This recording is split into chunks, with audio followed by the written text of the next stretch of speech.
So today I've got another build to show off, and this time it's an Anguish build updated after all the changes in the DLC patch. Anguish is still an extremely strong weapon and achieves ridiculous DPS with little effort and no aiming. So for our archetypes, we're still on Archon and Summoner. For the mod regen and the double dip on Summoner's damage perk, the skills are still irrelevant because they kind of suck. Use whatever you like the most. The Archon changes were actually buffed to this build since the passive mod regen refills about 3/4 of Anguish's mod without dealing any damage.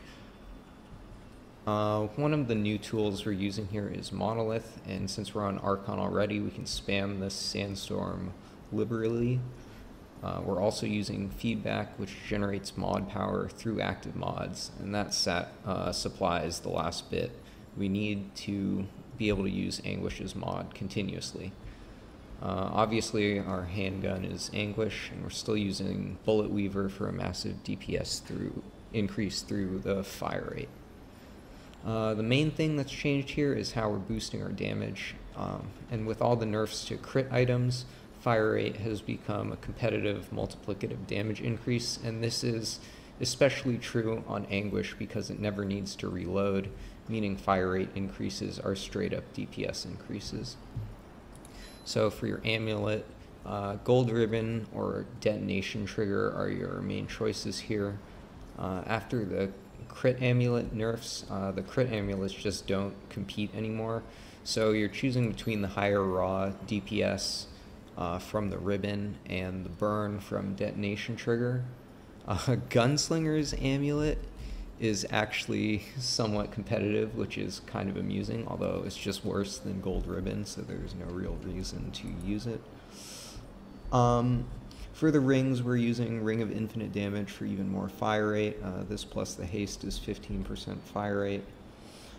You can use Frivolous Band here, which is like technically a tiny bit more fire rate, 10 instead of 8, but I find the 7-second duration a bit too short to be comfortable to use. We're using Burden of the Gambler because all of our damage is explosive and doesn't care about weak spots, and then stacking even more crit using Token of Favor and Akari Warband. I find Akari Warband's 15-second duration more than enough to maintain comfortably, but if you don't like it, then you can use Braided Thorns instead. One interesting option worth noting is the Feathery Binding.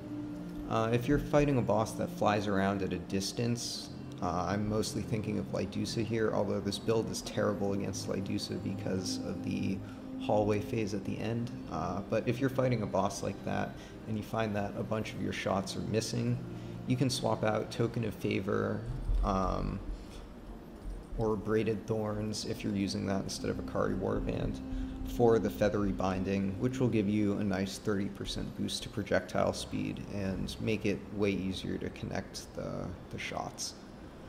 For the relic, Profane Heart is my new go-to set and forget relic, but you can use whatever you want here.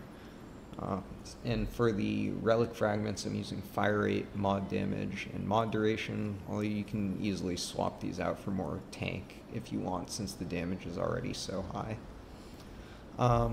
For the traits, some points in kinship are highly recommended so you don't accidentally blow yourself up.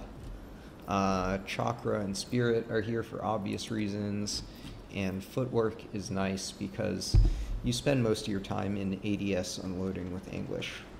Other than that, there isn't really much to discuss. The 10 points I have in Affliction aren't necessary at all. I just have them there in case I want to throw a Krellax with Tainted Blade for the corrosion dot and small damage increase. You can easily take these out and put them into Fortify for more bulk if that's what you're looking for. Your concoction doesn't really matter at all. You can go for more health or like damage reduction or stamina or all three. I think in the demo footage I have Bottled Shadeberry active, but it really is not making a difference in my ability to use Anguish's mod constantly. So Overall, Anguish is still putting out ridiculous numbers and remains one of the easiest weapons to use because it requires 0 aim. You play the game just like you would with a normal gun, except your gun has infinite ammo, never needs to reload, and doesn't care about hitting weak spots. So, enjoy.